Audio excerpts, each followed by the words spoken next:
With some of its biggest games like Baldur's Gate 3, Starfield, and Marvel's Spider-Man 2 still to come, it's impressive how there are already so many massive gaming worlds in 2023. Whether you're indulging in some medieval fantasy, venturing into the mysterious depths of parkouring through at breakneck speeds, there's something for everyone, even those who don't like open worlds. Here are 15 of the biggest game worlds of 2023 so far.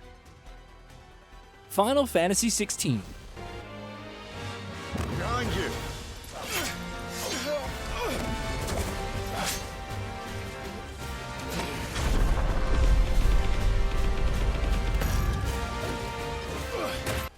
FF16 may start fairly linear with some levels, but quickly expands into more of an open environment, like Rosaria and Sandbrink.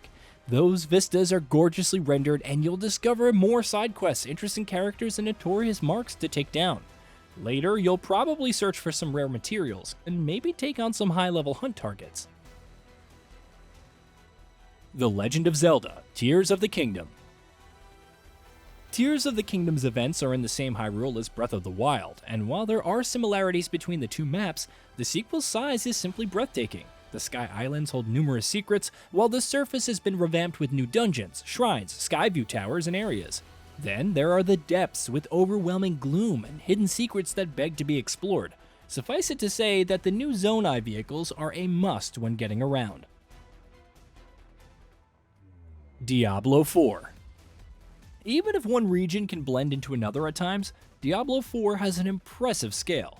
The fractured peaks with their snow-covered surroundings, Skull's Glen with its creepy woods and shores, there's a lot to take in. And that's before you wander off towards the dozens of different dungeons. When that's not enough, strongholds with unique goals, side quests, world events, and more await your frantic clicking. EVERSPACE 2. It's crazy to think that EVERSPACE 2 wasn't supposed to start with a massive scale when it entered early access. The full title offers multiple star systems, each with random distress calls, side missions, puzzles, high-risk areas, and much more to explore. You can pick up new spaceships, mine materials, take on new companions, maybe even venture into ancient rifts for some endgame challenges. Horizon Forbidden West: Burning Shores.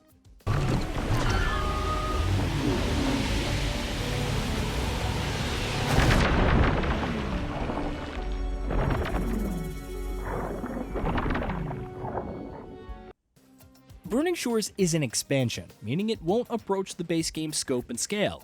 However, considering Forbidden West's massive size, being 1/3 as big is still pretty significant. Along with venturing into Fleet's End and meeting its various characters, or venturing into the newest cauldron, underwater exploration expands significantly thanks to the new Water Wing, while the skies are like their own region due to the massive clouds. Forspoken. Its open-world design leaves much to be desired, but you can accuse Forspoken of not being large in scale. Each region has its share of treasure chests, resources, activities, and hidden labyrinths. There are even powerful world bosses providing a tough challenge, side quests, the standard towers, refugees, and much more to discover. Traversing all of it's also pretty enjoyable once you master the magical parkour. Hogwarts Legacy. Not factoring in the 100+ side quests, the world of Hogwarts Legacy can be pretty absurd in its scale. When you venture outside the school and start taking in the Highlands with its enemy outposts, trials, and powerful foes, there is much to discover. Whether you're content with raising fantastic beasts in the Vivarium or battling in dark arts arenas, the world provides plenty of chances to test your spell wielding. Star Wars Jedi Survivor.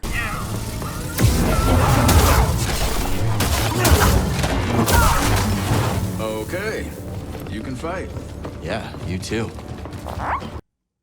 Star Wars Jedi Fallen Order was already incredibly vast with its environments, but Jedi Survivor goes much bigger. Some areas, like Coruscant, are straightforward but offer plenty of chests, bounty targets, and secrets.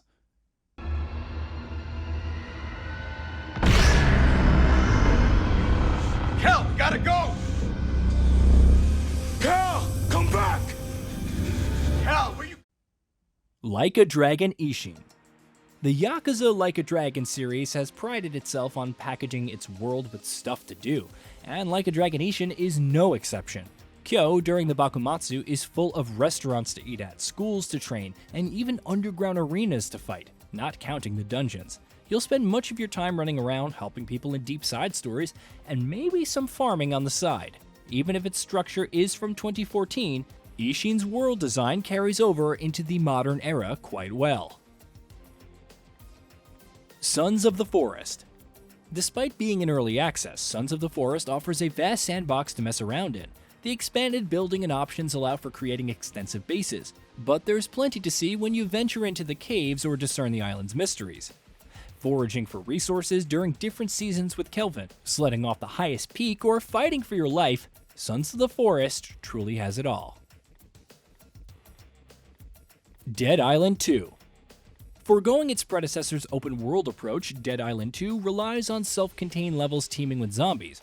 However, when you're not progressing through the main story, there are plenty of weapon quests, missing person reports, special infected, and more. There are tons of activities to experience even if you're just looking for better weapons to slay the undead. Miasma Chronicles. Like Mutant Year Zero, Miasma Chronicles offers a massive world with side quests and secrets to explore. However, the post-apocalyptic United States is 2 to 3 times larger, with buried locals, tons of buildings to explore, containers to loot, and enemy outposts to sneak through to attack head-on. It further feeds into letting you approach conflicts in any way you choose, even if combat could be improved. Atomic Heart. Much like several other titles on this list, Mundfish's action RPG shooter isn't a massive open world, but one broken up into different biomes. There are dozens of main story chapters to complete, but wandering through the different biomes reveals memorable side content, lore, loot, flying houses to find, and robots to alert and subsequently fight. The story is the main appeal, but these little detours are worth it. LEGO 2K Drive. LEGO 2K Drive has its share of issues, which is a shame given the game's potential. Bricklania is a fully realized playground with lots of content to experience. Whether you're venturing through the canyons and rivers of Big Boot County and taking in the sights at Prospecto Valley, it's not a seamlessly connected world like Forza Horizon, but each of the 4 biomes has enough to keep you busy. Wild Hearts. While Monster Hunter Rise saw Capcom going smaller scale with its levels, Omega Force saw the scale of Monster Hunter World's levels and went even bigger. The different hunting grounds of Azuma each sport unique kimono to hunt and are massive, making traversing them equally enthralling thanks to the combination of ziplines, rollers, and gliders. Hey, did you know that we at GamingBolt upload new videos every day? Stick around, drop a like, subscribe, and hit that bell, and let us know what kind of content you would like to see in the future with a comment below.